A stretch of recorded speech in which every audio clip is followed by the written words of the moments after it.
Today on the Tim Marner podcast show, I've got our Luke Sugden, business coach. Our Luke Sugden, business coach. How have you got into being a business coach, Luke? Do you know, never used to like the word business coach, but I think being in BNI, which is a networking group I'm part of, I've been in there, this will be my 14th year. And then as a part of the director team, where you've got to help members make more money from their business, by default, you become a business coach because you've got to help people get more out of the business. So then somebody said to me a few years ago, "Are you a coach? Can you coach?" I'm like, "Not a coach. I don't even like the word coach." "Well, can't you coach me?" And he was a good kid and I helped him, and I love to see people grow and see the growth. So by default, I've become a business coach and I really like it. The reward back from it makes me feel good. How did you first start out then? Obviously, me and you know each other from Richard, Keith, FX Leisure, the gym, etc. Yeah. Hale Country Club, Athellis. Yeah. So you were doing maintenance. Doing maintenance and bits about. So we had the building company for years. I'm a joiner by trade. Yeah. And I knew Richard when I started training there, and he said, "Can you fix this? Can you?" And I helped out, did bits and bats. You become the maintenance man. So we're doing it. And that's my connection with them. Have you ever had in your head at that time becoming a business coach? No, I actually was anti-business coach because my attitude was a little arrogant, saying, "I'm a businessman, I don't need somebody telling me what to do."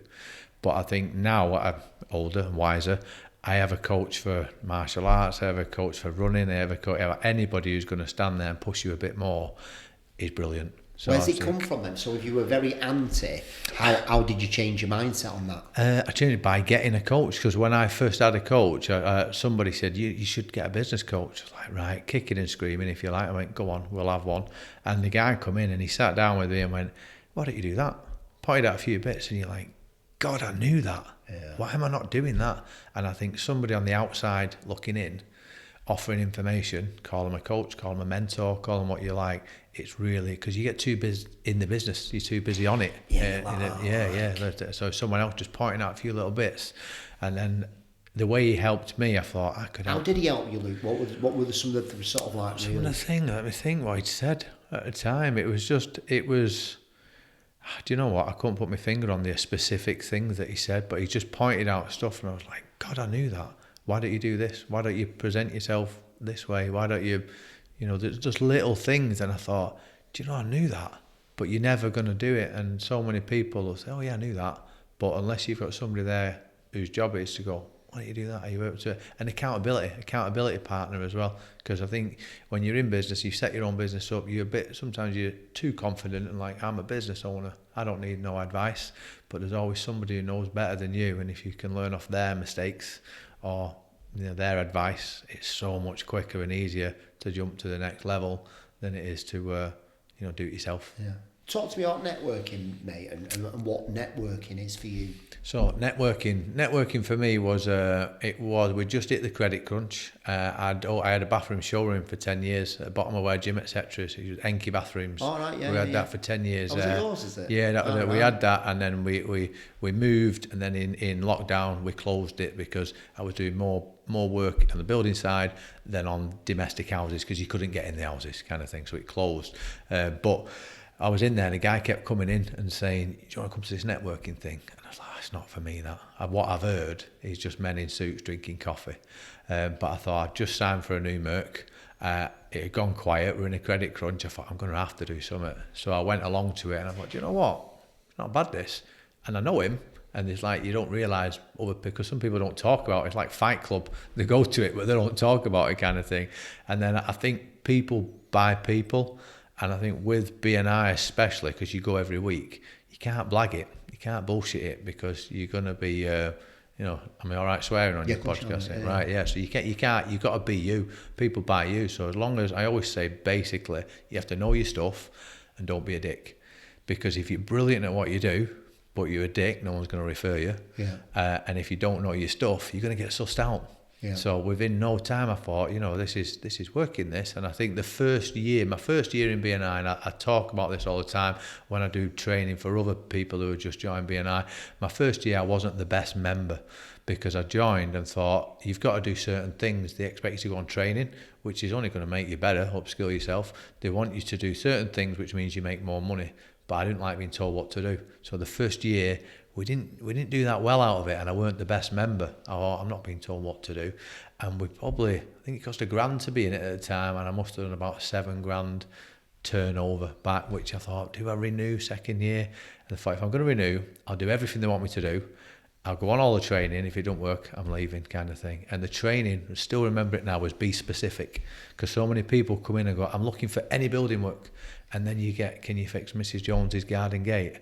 I don't want that kind of work. So they went, be specific of who you want to ask for. So I thought, all right, I want to get into schools. So I named a few schools. I got into a school. Second year, we did £82,000 from it. So I was like, this works. You've got to play the game. Pick who you want. Be specific. Do a good job. Turn up. The rest becomes easy then. So, and then networking, it's just, I like it. I always say my phrase, which I love, is your network is your net worth. I become the guy now where a lot of people go, you're in that thingy. You'll know someone. And then just linking people up, it's just cool. I like that. I like to connect people, connect if you like, and I usually put in touch with him. If I introduce you to somebody, and it's good for you and it's good for them, both of them people feel like they want to help me then, which is just, it's cool. It comes back around. I'm a massive believer in what goes around comes around, and B&I's spin on it, and their slogan is give us gain. And I have both of them tattooed on me, which says, what goes around comes around, give us gain. You help people and it comes back around. So, yeah, and I like it. Sounds a bit cheesy, but it works for me. It's good. Put out good vibes. How did you get over the ego side of it, where you didn't like being told what to do? Because I'm very much like that. Yeah. How did you get over that bit? I just thought, I know what I've got out of it return, and I know the type of person I was. And I thought, if I'm going to do what I always do, I'll get what I've always got. Yeah. So I'll do something different. I might get something different. So I thought, bite the bullet, eat humble pie, whatever. Just bite your lip a little bit. Do what I'm told to do. And it worked. And now when I look back at it, the reason B&I say, do this, do this training, do this thing, is because all their stats and figures are made so then you make more money. And their best selling point is if you join B&I, you make loads of money, and then you go and tell people, guess what, I've made loads of money from B&I. So the things they ask you to do, turn up, do this, do your training, they're all on like a traffic light system, and the aim is to be in the green. And what I looked at quite early on is it's the Pareto law, the 80-20. The top 20% of the region do the top 80% of business. So I thought, I want to be at the top. I'm going to do everything I've got to do. So that it was kind of invite visitors. By bringing visitors along, you get good points. But when visitors come along, I've just helped someone get in. And I think when I was first told to do it, I thought, I've just been told no one likes being told what to do. But I thought, right, I'll do it for the points. And I was inviting people for points. And then when I got to, I still remember it now, year 2, was it? I invited a lady along, window company, just for points. And in year 3, she stayed in. She came over to me on a Christmas do, steaming one night, and said, do you know what? If you never would have invited me, our business was on its arse.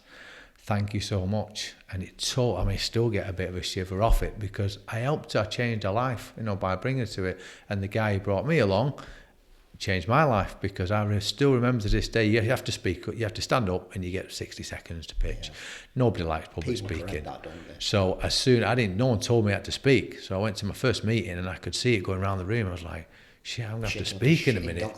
Yeah, and my hands are wet through. And I stood up, my first words were Luke Builder, sat back down. And that's it. But then every week, because you've got to stand up and do it, it becomes a default benefit for being in B&I. So then, since being in B&I now, I've done some public speaking. I've spoke at a few events, and I never would have done that if I wouldn't have gone to that first B&I. So I owe it a lot. And I think when I start to talk about B&I itself and networking, I sound like a salesman for it, because it's done so well for me. So I try to hold it back a bit.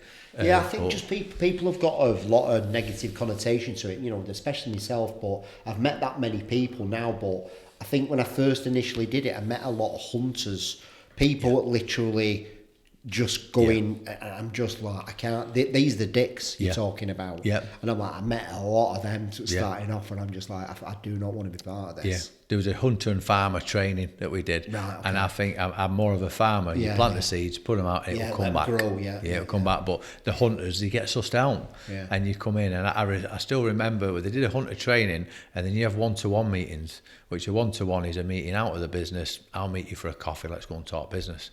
And it's usually an hour, and I'll have half an hour on me-ish, and half an hour on you. And I remember having a one-to-one, which they refer to as a one.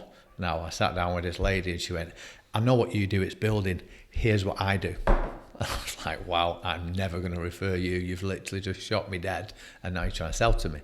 So, yeah, you do get the hunters in there. And I think you can suss them out because they'll get, what do they say? Hunters eat better, farmers sleep better.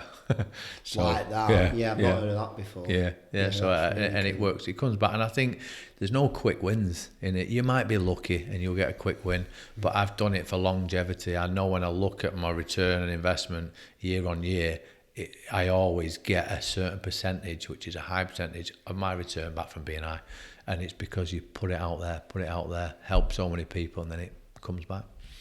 So yeah, I'm a massive fan of it, and I think I tried to get so many people in who was like, no, it's not for me, And when I've heard this and I've heard that, but they've never been to a meeting.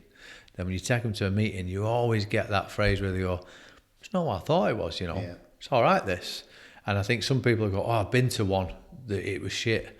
There's like the 320,000 members in 70 odd countries. So if you've been to one group in one city, it doesn't mean that's BNI. I'd say visit a few, have a look. And I did that same thing. When somebody said, join this BNI thing, I went, right, I'm going to go central Manchester. That's where the money is.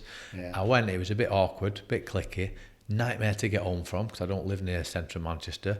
And I thought, I couldn't do this. And someone went, there's a group near you, And then I went to it, and they were a lot more chilled, and it was 10 minutes from my house. I thought, yeah, I'll have a bit of this, and the rest is history. I've been in for 14 years this year. 14 years you've been 14 years this year, no. How big is that group in Stalybridge? So the one in, so this is another spin-off it. So I'm in one in Oldham, just at Oldham Rugby Club it meets, which is Renaissance, and I've been there, and they go up and down. It's been at 40 members, we're at mid-20s at the minute. But then when I came on the DC team, my upline said, do you want to launch a chapter?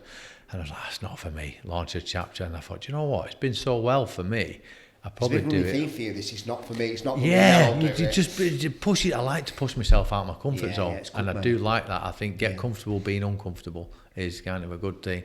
And they said to me, "Do you want to start one?" And I said, oh, "Go on, it'd be a beer. I'm doing my local town an injustice if I don't start one." So I started one. I think it's 6 years old now in Stalybridge, which is where Stalybridge Celtic is and gym, etc. So it's right there. And now they're at 40 members.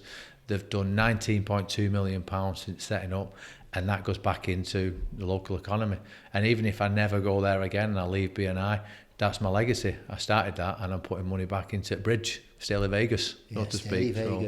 So I know I've helped a lot of people that have come in, and it's good for my businesses, if you like, because the coaching, as you say, you get a lot of people who just come in and they're starting out or they're new and they don't know, and then they want some help and advice, so I can help them, and then they go, actually, can I do something? Oh, I do coaching. So it's a great area for you to kind of get new clients coming in, and then when you help them, you see them grow, and that's the bit I like. I've had so many people who've come as a one-man band, and now I know 3 or 4 I can name now, and they're on the 4th van, 5th van, and they've helped them grow, and it's mint. It's mint. I like it. What does it take to sort of run a chapter then?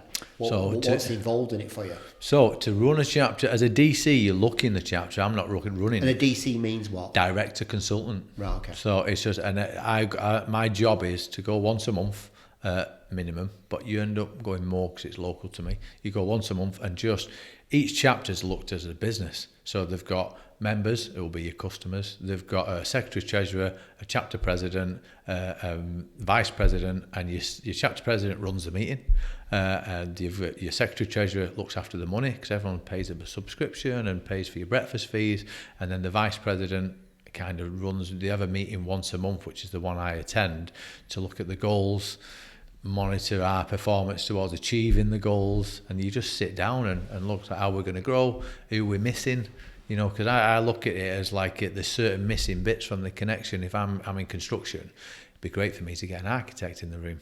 So that's what I did very early on. I invited an architect. I went out and just asked everybody, can you recommend a good architect? One was recommended, which is High Peak Architecture. Matt Hurst is still in my chapter to today. And he came, I'd give him a job that was some drawings, maybe worth a couple of grand to him. And then he wants to be reciprocal then. Thanks for that, how can I help you?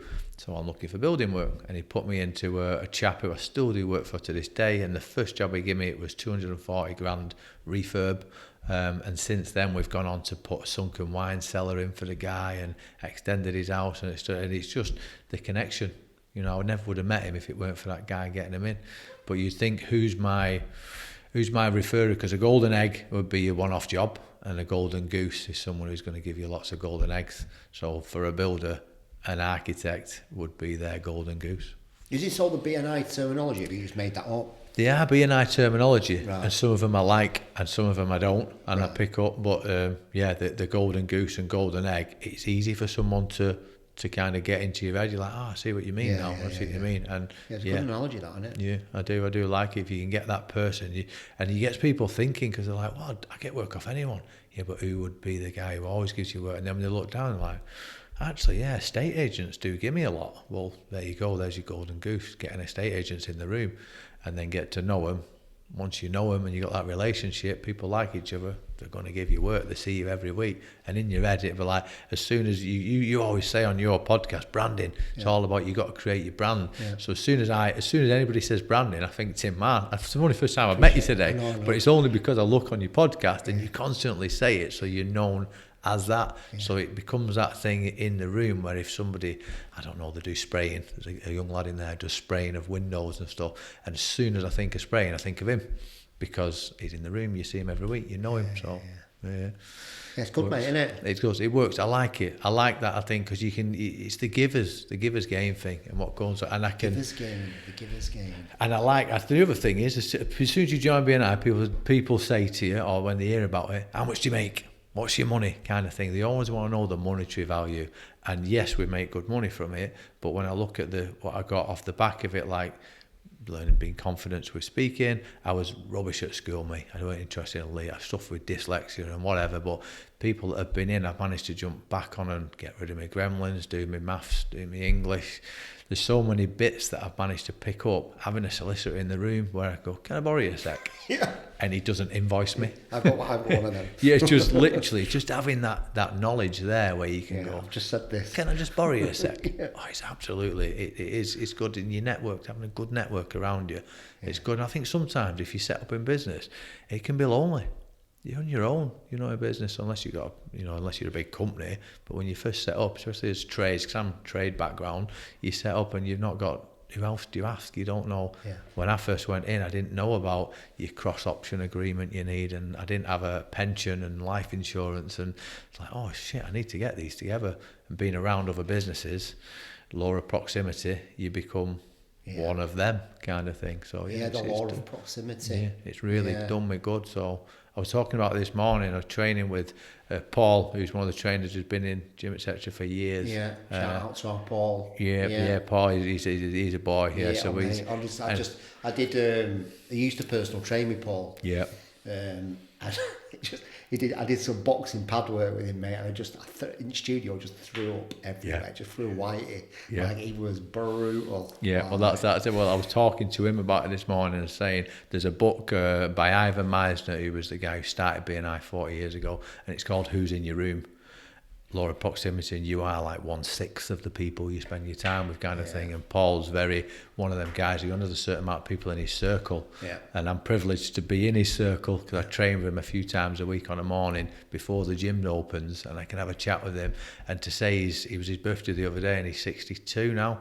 He's fit as a fiddle. Yeah, he is a beast. So it's like that's my goal. That if I can get to, well, I don't know, if I'm still half as fit as that at 62, I'll be happy, to be honest, Tim. Oh, good. The BNI and how it,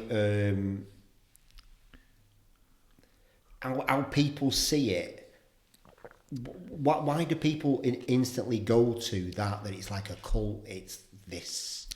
negative thing? What is it? I think when someone's trying, it's the way people explain it. And I said this, I went over to Huddersfield the other day to do a bit of a training on how to get new connectors, which is visitors.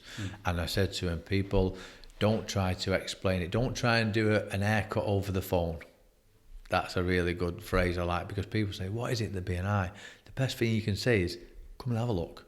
Because if I start to say to you, well, we all stand round, we all get a chance to speak, we all do that, you're like, this sounds like a cult list. You know, you start to, but it's the way people explain it, and it's how else do you explain it? You've got to go and see it and then say if I like it. And I said in this training the other day, I've never ever took someone to BNI and they've come at the end of it and gone, that was shit.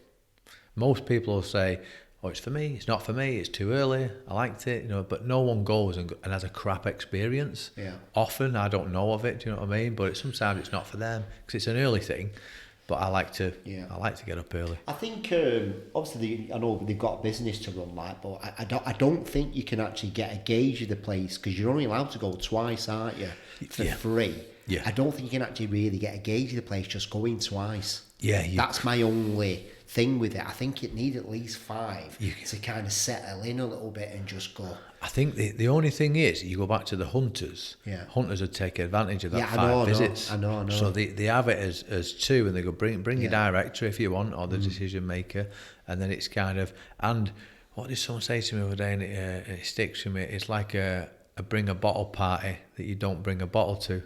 You can't do that more than once or twice without looking a dick. So if you are going 3, 4, 5 times, then the members who are paying to be in there are going to be like, is this guy paying or what? He's just coming that kind of thing. So that's why it is too. I get it. I just think from people kind of going, it's not for me. They don't really. They can't say it because they don't know yet. And that is such a shame. Yeah. Because these people really need it. And no one opens up on the very first time you've met or them. The second time. Yeah. So you've got to get to know them. Yeah. And then it changes then. There must be another way where they, like, I don't know. Like you say, it's just the hunters. They just fucking ruin it for everybody, don't they? Yeah, it does. But I think people just want to build relationships and connections and, you know, just get something out. Like you say, it's such a lonely place out there. Well, I said the other day in this connectors training that I kind of put on, it was more like, I said, bring people, but don't bring them to join. Because people always go, I don't want to invite Tim. He won't join. He's too big. He's too small. Yeah. Don't invite him to join. Invite him to visit. And the BNI are very static, so they record everything. So I can show you on my app straight away. It'll show you every visitor I've had and everything's on there. And on average, a visitor spends 1,100 quid when they visit. So if you're visiting and you're never going to join, but you're coming as a visitor, the benefit for you is you're entering a room with 30 businesses that meet here every week, so they're not going to run off. And you've got 30 contacts straight away that you could shop with. You might want insurance and a new will and an extension, and you've just been brought to a room full of all these people. So even if someone says, oh, it's not for me, it's too early, or it won't work around the kids, still come and shop. They might just go, actually, but I do need a bit of that off him. I do need a website. I do need, that. I might come over to your chapter, mate, just because it's you. I think you go there and have a fucking training, etc. straight after as well, couldn't I? Yeah. So that's the one. You're more than welcome. It's a good show. That the guy who puts it on, he does it well, and they was in there this morning. So you're more than welcome. Yeah. And then I'll come to yours, mate. Then I'll come for a train with you. Yes, sweet. Let's do that. That'd be good. That. Yeah. What else have you got going on then? What else have you got in your head? So it starts to spin off. You don't want to sound like a jack of all trades, but I'm from construction. I'm a joiner. When I went into BNI, the networking thing, I liked it, took to it, and when you become a direct consultant, your job is help people get more money. So that's how the coaching come about and the BizGoal kind of come about, someone asking me. But I'm still a joiner. We still have a building company, so we have LTS Eco Build, and we'll knock your house down, build you another, or we can do extensions. But as we've grown, a small little job is probably not best for me. Someone will do it cheaper. And then, as you can see, I'm wearing Fireblocks at the minute. 3 years ago, someone asked me, can you fit some doors for us? And we have joiners, so we put 20 doors on him, then a bit more. Within a few months, I've done a few hundred doors for him. And he said, why don't you just do it yourself? And I was like, yeah, but I'd be your competition. He went, there's plenty of work out there. So I tell you what, I'll never take your work. Thank you for helping me. I love that mentality, and I help others. So I went and did my BM Trada, which is kind of the gold standard for fire doors. And I wanted to go into it because when I build you a big, beautiful house as a builder, you don't need me again. So I've got to market myself. I've got to build a new relationship. I've got to sort out payments again. As a fire door company, I'll fit you a door, and in 3, 6 or 12 months, depending on how often the door is used, you need me back to service it. And that big RR, which is reoccurring revenue, or Rolls Royce, one day, Tim, is what I'm after, the recurring revenue, just so it comes back, and it's because you don't get that with building. And then if you ever want to sell your business, it's difficult to sell a building company, because what do they buy? You know, I built it up for years, we've got a good name, we've got a good, thingy, but they're buying vans. Me, I don't want to sell me. Yeah. But if you're trying to sell a fire door company, I say, here's a list of my clients, I service their doors every year. That's tangible and saleable. So I've moved into it. We still have the building company running, operating. We downsized a bit. We used to have 4 or 5 vans. I've got 3 vans, and I don't really want to grow it bigger than that. I would rather do bespoke jobs for one-off clients. Usually forever home clients, someone who's the first question is it quality, will it last, and the third question is how much is it. The client that says how much is it straight away is usually not my client, not because I'm expensive, it's just because it's a race to the bottom, and it's not what I want to aim for. I usually want to do a good job that lasts forever, and then people say, God, that's quality. I like it when people say he's good but he's not cheap. I'd rather have them saying that about me than saying something else. Yeah, and that's how it. But when you start to tell people, I've got a building company and we do doors, I do coaching, you sound like a bit of all over. But as it happened, it's just happened that way. I'm in construction, so construction and compliance, they work together. I'm quoting for 2 really nice projects at the minute, which is a big commercial building. One's a new build, one's a big refurb. We've got the building company, but it's fire doors all the way through. So works hand in hand, brilliant. I can make it compliant, I can build it. And that's great. But I think eventually, as I get older and older, I don't want to be doing building, because there's a lot of variances. You've got to deal with the roof of the plumber, everything. So the fire doors, it can run itself. I've got a good team in the office now. We have a couple of vans, good girl in the office, lad on site, and we'll get an inquiry. They know what to do. It's black and white. It either fails or passes. With the building, it always needs me and my experience. So with this, it will eventually run itself, which is a dream business, and then I can focus more on helping people or coaching, and I think I could do that when I'm 80. All you got to do is pass on. Yeah, you can knowledge. See it in you, mate. When you talk about that bit, you light up. I like it. I just knew, because it's always been my safety net. If it pays my bills. Being what would you say your thing is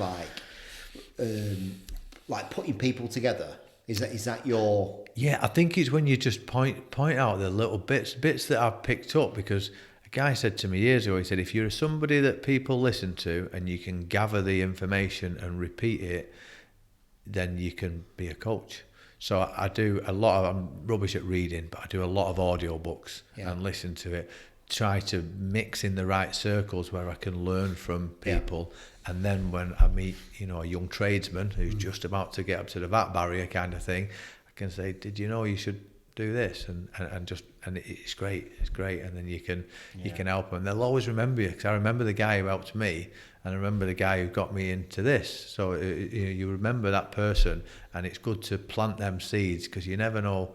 Don't stamp. Never know. You never know. Don't stamp on people on the way up, because they'll kick you on the way back down. Yeah, I'll show you that. Yeah, that VAT barrier threshold. People need advice right there, don't they? Because I remember hitting it myself, and I was like, I don't want to do that. It's a big bill. Yeah, I'm like, fuck. And when I finally went over it, I was like, wait a minute, I'm getting money back here. Yeah. We buy loads of materials. Yeah. And it was, so that helping hand, I'm happy to give that out to someone if I can. Yeah. How can I help you? How can I help you? That's a good question. I always ask the question, how can I help you? Yeah. I would love to. Love to help the guy who helps guys. It's just putting people together, isn't it? Connecting. I absolutely love connecting people. And people don't know. You only see what they look like on the outside, or the face they've got on at the minute. But once you get in there, you go, shit, I can help you. Yeah, I love that thing that you said before, mate, of like someone's chatting to you and they just give them a bit of advice. And they've already known it, but it's like you make them realise it, and you're like, fucking hell, what do we even need you for? I already kind of knew that, but you just made them realise. I knew that. Moment, like, that old fuck moment that someone gets you like, oh, right.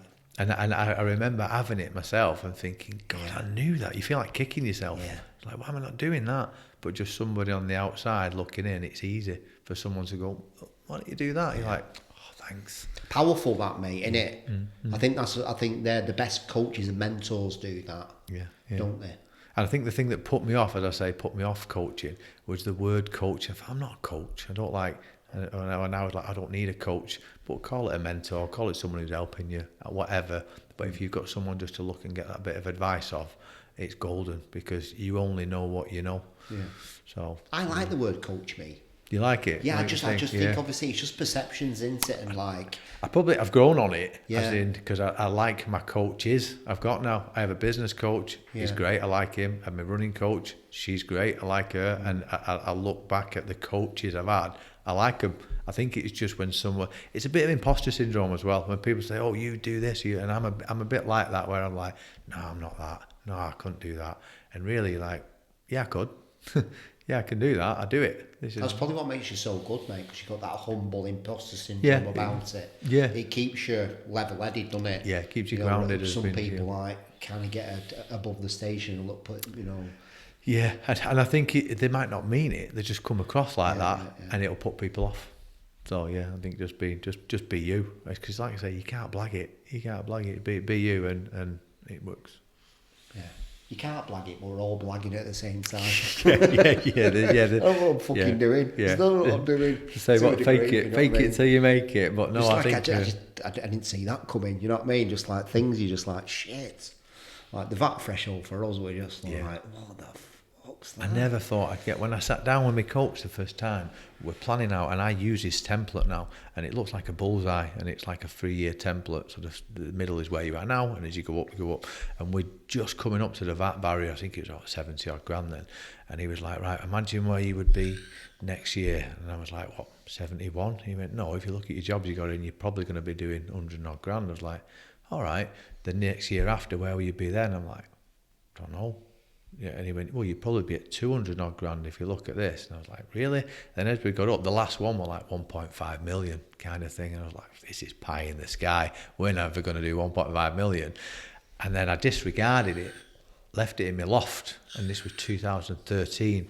I found that, and it's pinned on my board. And when I look back at it, we were doing, as a building company, as we grew, we're doing £2 million turnover, and we had 12 staff and vans, and I never thought I would get to that. But then when you look back, you're like, shit, we did that. So now I use that exact template when I'm sitting down with someone who's just up to the VAT barrier, and you start saying, what do you think you'll do next year? And they're quite like, oh, maybe £1 grand more. You're like, no, look at the jobs you've got on.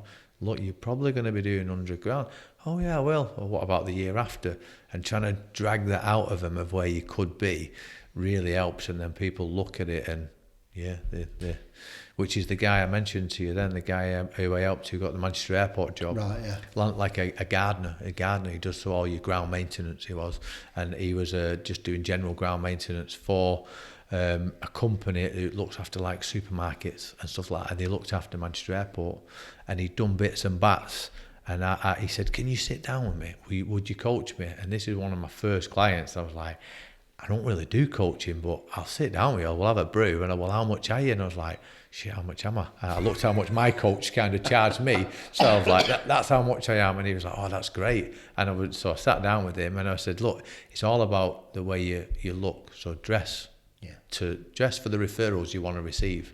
So if you look a bit scruffy, you're going to receive that type of referral. So fix up, look sharp, try and get yourself, get your van tidy, get your lads with some branded workwear on.